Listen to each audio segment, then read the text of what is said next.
My name is Steve Hare.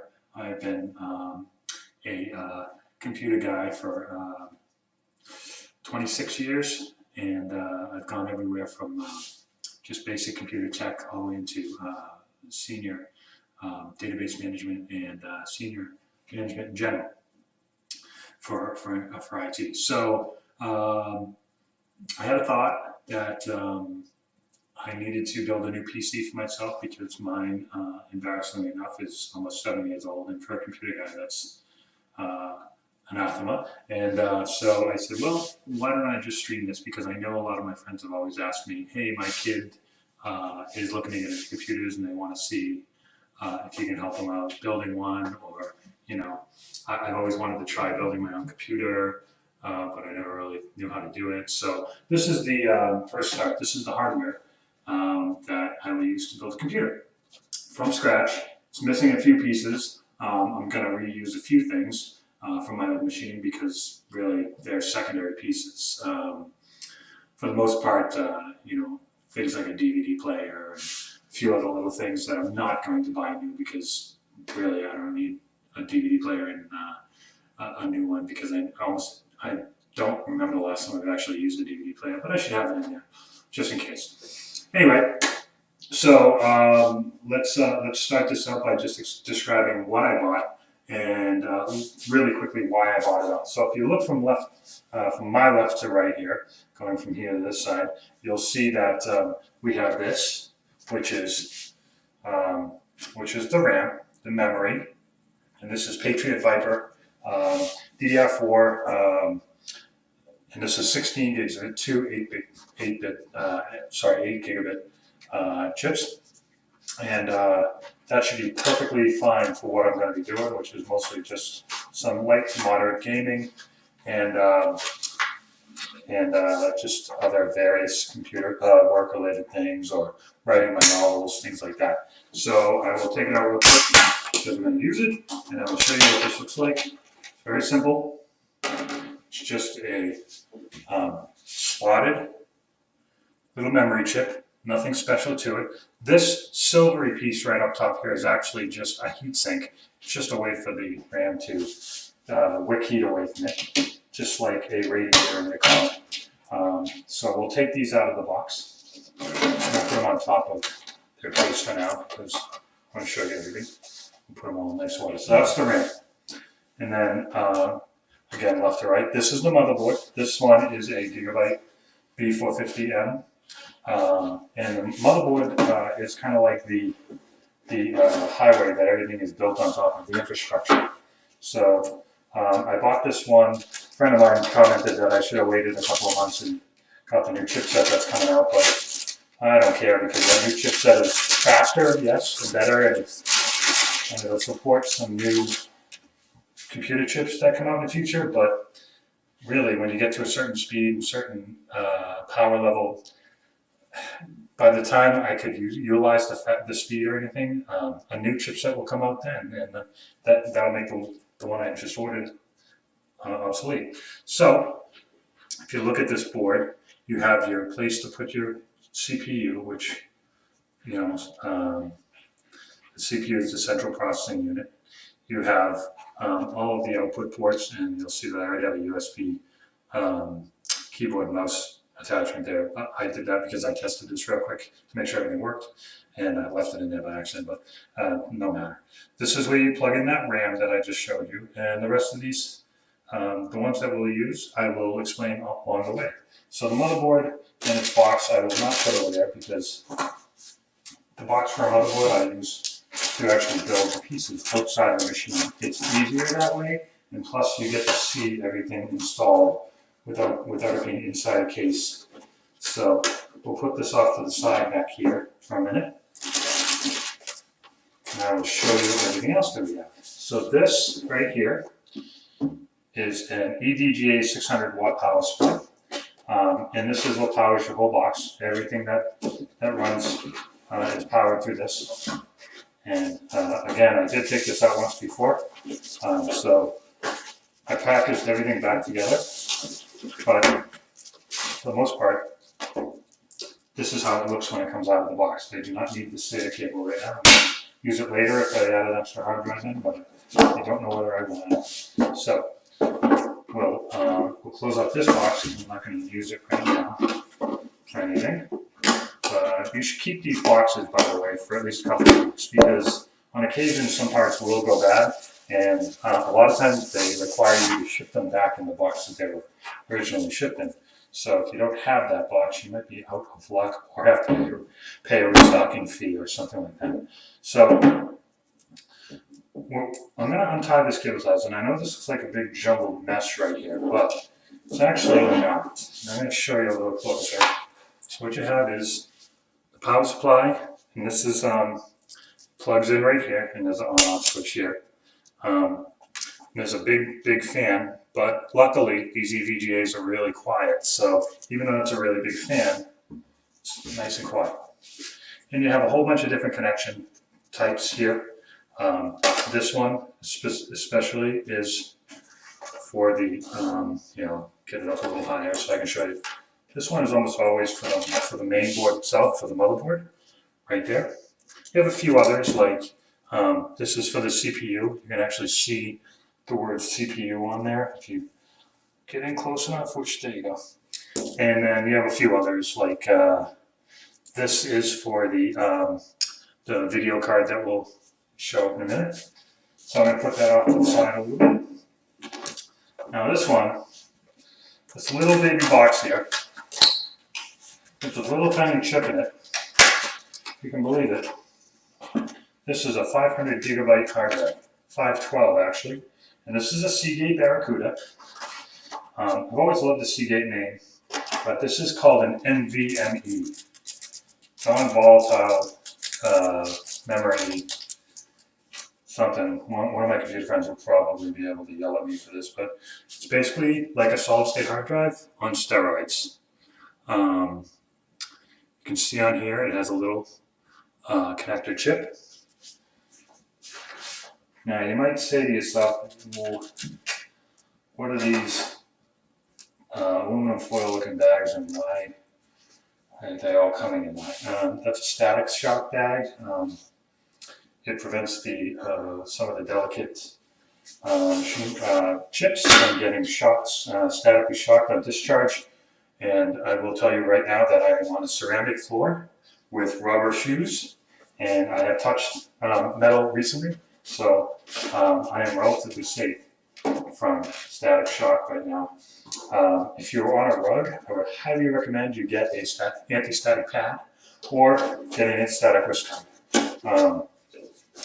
Generally speaking, the static from walking around is in fact enough to cause a problem. So, what am I opening and unboxing right now? This is my Ryzen 5. This is the CPU. A lot of people have heard of Intel.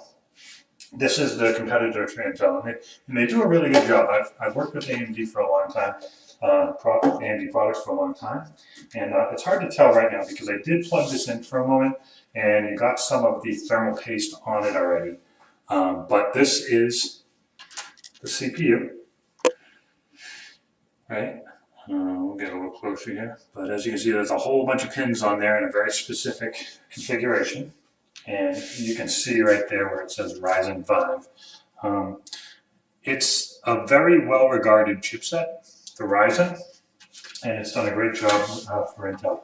And this particular Ryzen 5 comes with the Stealth cooler, which is a third-gen cooler, which is very quiet and very nice and easy to install. So you'll see this is a fan right here, and a heatsink, and a whole bunch of thermal paste that I will not touch because it's nasty. Thank God it's still liquid though. That's good. So, and we will put that off to the side for a moment. Now the last thing I'm going to open up is the video card.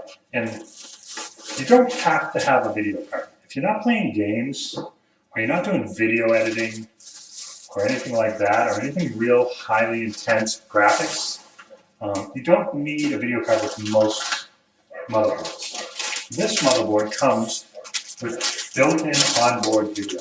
you can see right here that it has a DVI slot. It also has an HDMI slot. Sorry about the dog barking. Our dogs go crazy when the rabbits are out, and it's almost dark, so the rabbits are coming out, so this is what the dogs do. But if you do play a few games, or if you want a little bit better quality, you get this little mother, which is a GeForce. This one is a 2060, RTX 2060, which is not the highest end, but it's pretty up there. This is a, I'll show you the box in a minute, so let me get this wrapping off of it, because that will melt eventually if I don't take it off. So here's a look at the box. This is the RTX 2060. It's a nice mid-grade gaming card. And of course, like any video card, next year this will be obsolete. But what are you going to do? It should still be able to play games for a good 3 years, and then the games will start to bypass and the games will start to slow down and it'll get ugly. Okay, so, and I know this is a little far away. I got to get a better camera next time, but I am going to move everything up as I do them to show you. So, I don't do anything special. I don't have any special tools. There are special tools for this stuff if you want them, but I don't use them for most builds. This is I'm touching the metal of the case. This is just a regular plain old Phillips head screwdriver with a smaller medium tip, which should be enough to do most things on most computers. I'm going to do one quick thing here. The fan brackets that come with this are unnecessary, but you still use the bottom plate from those fan brackets because the fan itself, where is it? The fan itself actually has its own screw set right here. This one, this one, this one, and this one, and they screw right down in. You just screw them right in, and they'll ratchet down in. So in order to use that, you got to do a little prep. You got to take off these two screws, and these brackets. Now, a lot of fans that you buy third party will use these brackets. So you want to just check what kind of connector they have on them. Some of them use a push-down connector, and these have that little hook for that little push-down connector. Depends on the type of fan you use.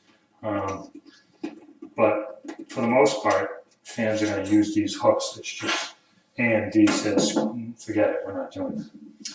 And the next thing I'm going to do is just take off the holding screw that's set in place for the hard drive. So that's out of the way so we can just install the hard drive. It's a good idea to make sure your screws are somewhere you know. So don't just toss your screws around. You want to put them in decent order. So okay, we have everything out. This is all you need. Of course, the only other thing you need would be this case, which is a nice little case. I'll show it to you real quick. It's got dual fans. It's got a lot of good airflow. It's thick, wide, and it has, if you can see here, a glass case, tempered glass case, which means I'll be able to see in there and tell you if something's a little wonky. A lot of people like to put lights on inside the case and make it a little more flashy. I don't love doing that. I think it's a little tacky, but some people like it, and if you like doing that, great, good for you. So with that said, we have everything ready. We have everything out. You don't need anything else to build a computer. There are some parts that you probably will want to get. Obviously the case. You need a monitor and a keyboard. Those are peripherals. They're called peripherals. You need them. You usually need a mouse. Whatever other things you might want to add to this build is fine. But to get the machine up and running and to get it to the point where you can install an operating system, I have just shown you everything you need. Not that tough to put this all together. It's basically just snap in. So the first thing you want to do is we will put the CPU on. The order of these doesn't matter greatly, but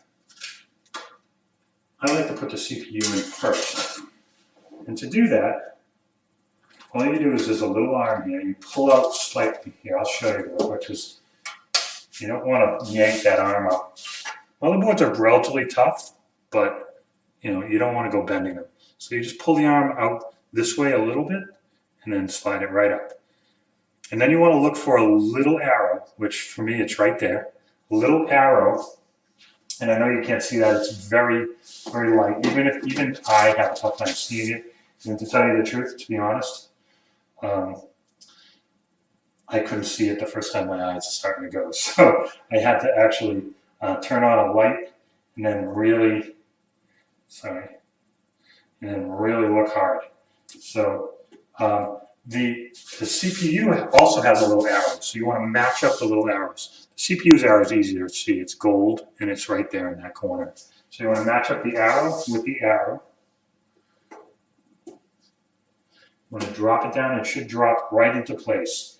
And then you slide that bar back down. That's not coming out. That's good. I got a little of the thermal grease on it. The thermal grease is just there to keep the CPU a little cooler, transmit and conduct heat a little better. So I know you're probably thinking, okay, next comes the fan. No. The fan should be one of the last things you put on because a lot of things could get in the way. And you can always change out the fan pretty easily. They're not super expensive. Usually they're between $25 and $50 for a good fan. So it's not an expensive part. You'd rather change a fan out than any other part, as it's going to be the least expensive and the easiest to swap out. And if something doesn't fit, like some of your RAM or maybe your hard drive, it's easier to replace the fan than anything else. And there's all different sizes. You can get low profile ones, big ones, skinny ones, tall ones. You can go with something called water cooling, which just puts copper right on top of the CPU and then circulates water through tubes in a closed system to keep it cool without any fans. It's very quiet and very efficient. It's what a lot of gamers use to overclock their CPU, which means to make it run faster than it's ready to go, which heats it up. But if you can keep it cool, it should still work.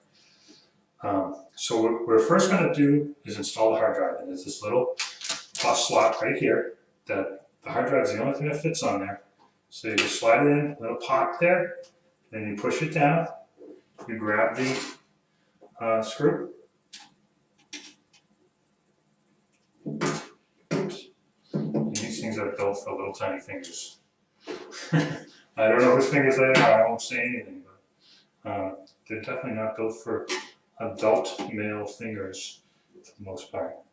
So, okay, that's in there. You want to snug, but not super tight. Don't crank anything down in here because you're liable to break it. Okay, so now we have the hard drive in. So the next step would be just to pop the RAM in. Now the RAM has two little tabs on each side, one on each side. So you see the RAM has two little tabs. And in the gigabytes, they call this one's gray, so you want 1 and 3. You want to keep the RAM in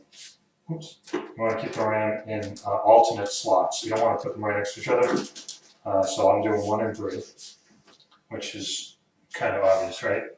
And you take the RAM, you line up where this little slot hole goes, because it's off center, so it's going to only go one way. And you gently slide it into the slot. And then once it's down nice and tight, you give it a little push, and it should snap into place. If it doesn't snap this tab all the way down, just push it, and it'll tighten up. You do the same thing again with slot 3. Again, slide it in. Nice little pop. Make sure they're in all the way. Now, the video card. Normally, you would probably wait to install this until it's in the box because the video card is big and gangly and can be a pain in the butt. You do want to put it in just to check the clearance. I've already done that. But we are going to install it because I want to show you a working machine. So the next step I'm going to do here is, I'll put this in. The video card doesn't have any support right now because it usually gets screwed into the side of the case. So I'll put it in last so that I'm not screwing anything up. So the next thing you put on is the fan, heat sink, and you just line up the holes and screw down a little bit, just enough to get it caught. You gotta press with a little force, but don't go crazy. So that's caught, and you do it with the next one. Really, ideally, you should probably do every other one, just because this is getting pushed down a little. You want to make sure that you aren't putting undue force on one side of the CPU over the other. So really, you should do every other screw.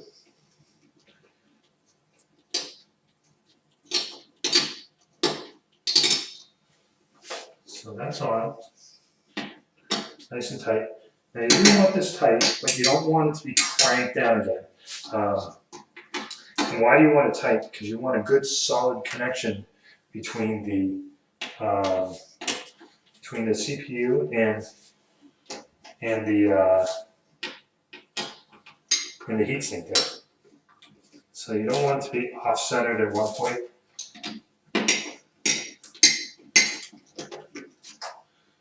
It's all the way down on all four sides, so we know we're tight. Oh, this one wasn't all the way down, but we will be down now.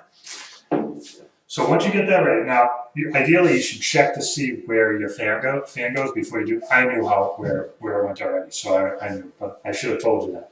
This little fan here has a power supply that goes right into the motherboard. It goes right there. You want to check and see where it is on your motherboard, just to make sure everything lines up, because this is not a long cable, and you do not want to come in on like on this side, and then you can't reach. So you just want to be careful with that.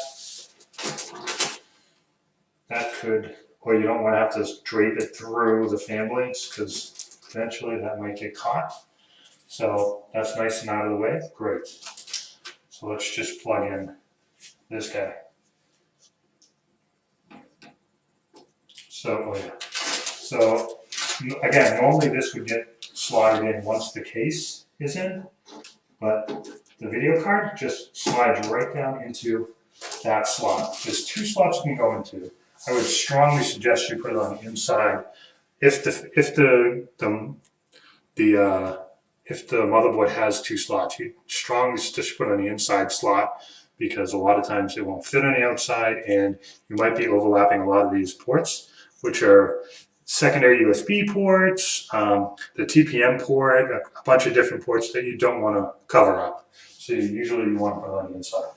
You can use that secondary PCI slot for any other cards you might have, but generally I would say leave that open. Don't use it, don't expect to use it, because your fans are right there anyway, and it's really not going to work very well.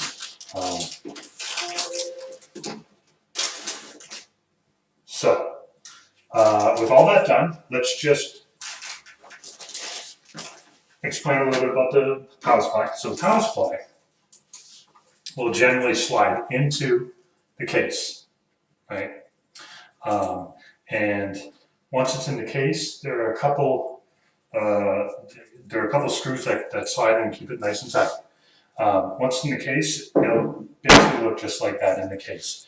And what you do is, and I'm going to try and show you everything here, but I know it's real tough to see this, but so this is the main power supply plug. You just line it up.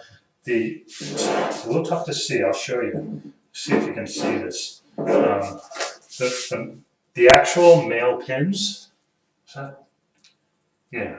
Okay. See, the actual male pins have a rounded edge on one side, so you can actually tell which side it's supposed to get plugged into. The rounded edge on the motherboard is the same, and this is correct. So you just gently slide it in and push down with as much force as you need to hear it go pop, like it just did. And then for most motherboards with an external video card, get this all cleaned up here. For most motherboards with an external video card, you will have to supply power to that video card separately, which is just this piece. It says right on it, I showed you before, PCIe. So you say, okay, well, there it goes. And this one's tough because I don't have any support on this video card, so I don't want to jam it in there with.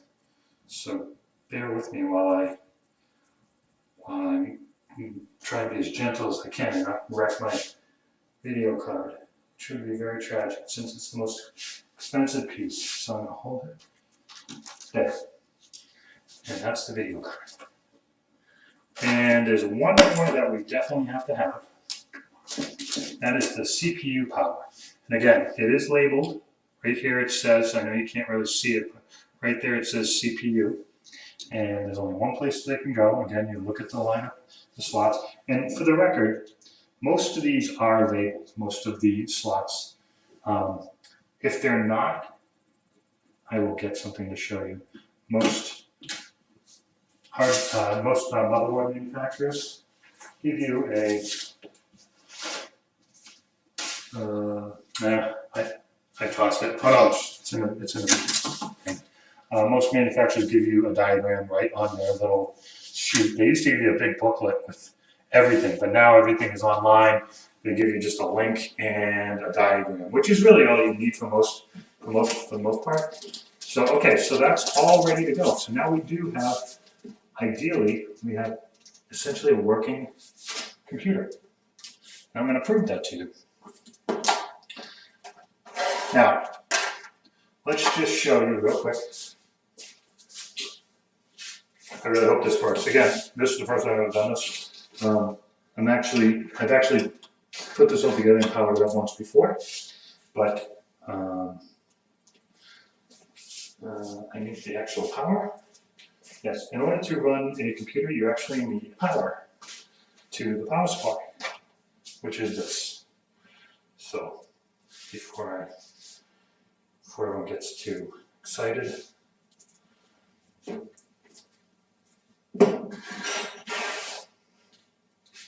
this is a very short cord, but okay here. So let me plug this guy in. There we go. Plug this guy in.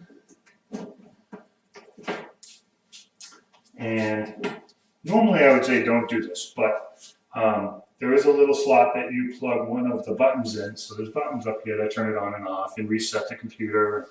They just have a little wire that plugs right into a spot here. And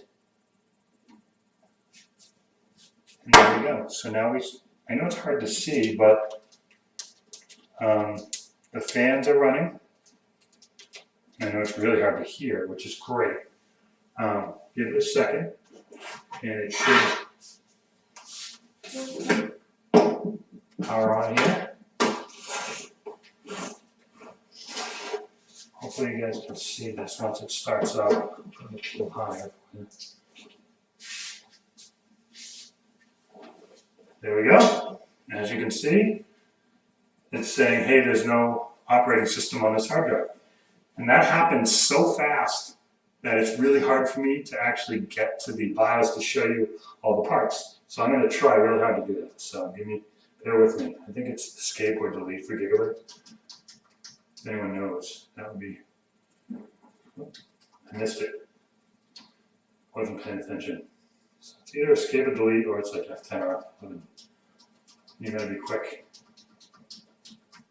There we go. So this is the Gigabyte board. Let me see if I can walk it over closer so you can actually see it.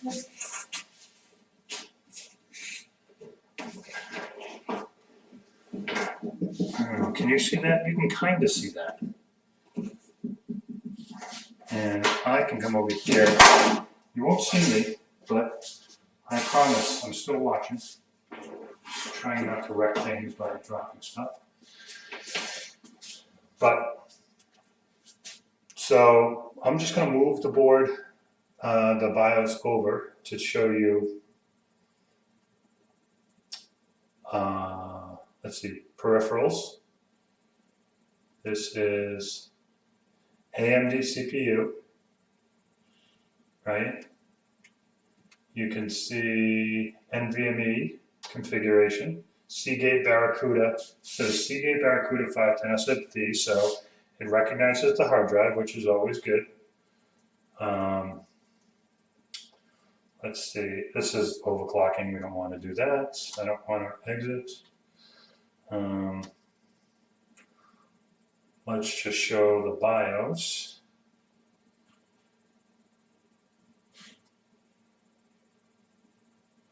I'm trying to show you the RAM.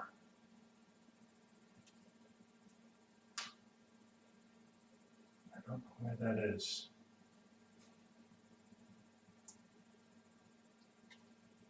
So PCIe slot 1. Okay, this is showing me that we know that the video card works because we're plugged into the video card to see this. So we know it works.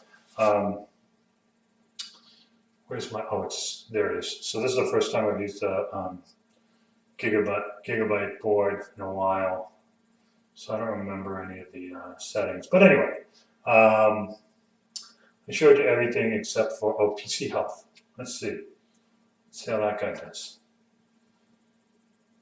Huh, case open. Yes, it is. This one in the settings. Yeah, that's fine. I don't care about that. Yeah, so it's got everything it needs. It's showing everything. I couldn't show you the RAM, but I suppose I could try.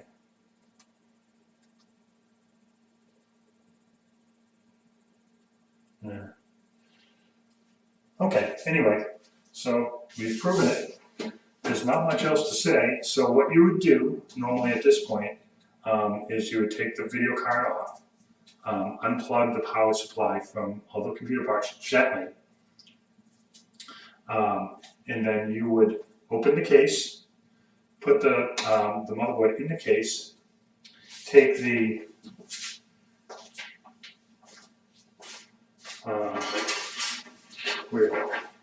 there is a,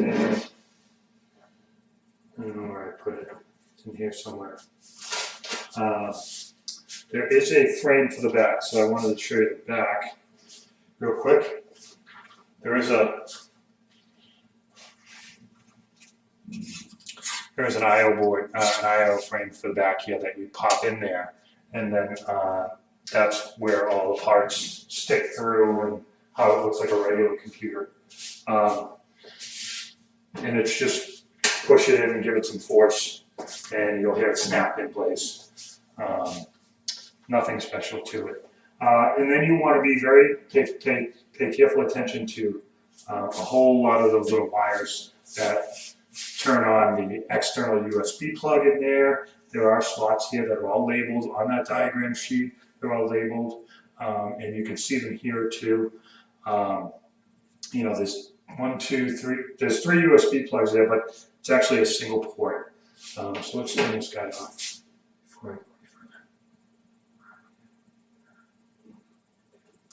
That guy's off. Powered down. Powered removed. Okay, so we know everything works. We're happy. We unplugged that power. And that video. And video cards are very special because they have a little slot here, and if you try and yank them out without pushing down that slot, you will break something. So be very careful. But everything else stays together. All we do is we gently press the tab to remove the power, like that, while holding the boards, because there's nothing holding the board down. And again, you wiggle it a little. Don't put too much force on it. And then this pops right into your case. I'm not going to pull everything apart to show you, but there are little screws that the motherboard rests on, and it'll line up with these holes here. There's a whole bunch of holes to keep it nice and tight and solid. So you screw them down, and there is a bag of screws in there that come with the board.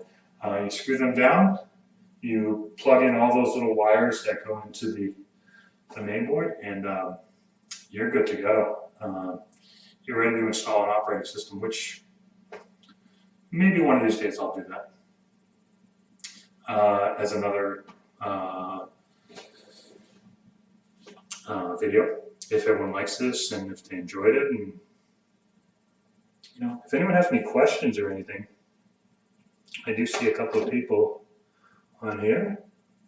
I'm waving to you guys.